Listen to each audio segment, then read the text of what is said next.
In today's video, I'm going to teach you how to manually save in DaVinci Resolve.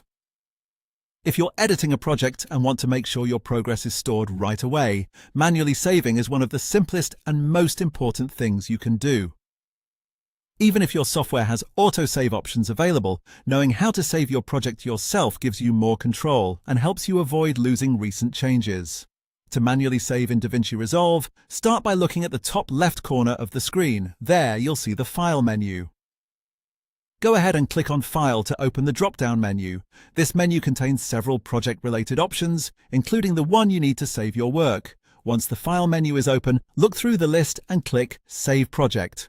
As soon as you do that, DaVinci Resolve will save the current state of your project. That means your edits, timeline changes, and project adjustments will be recorded at that moment. And that's it. That's how you manually save in DaVinci Resolve.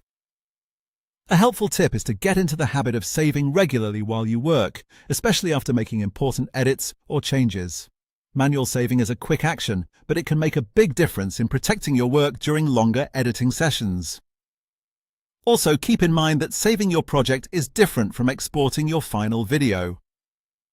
Saving stores your editing progress inside DaVinci Resolve so you can come back and continue later, while exporting is the process of creating a finished video file to share or upload. That distinction is useful for beginners because the two actions can sometimes be confused. So anytime you want to manually save, just go to the top left, click File, and then click Save Project.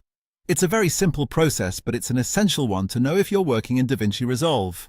Thanks for watching, and I hope this helped you quickly learn how to manually save your project in DaVinci Resolve.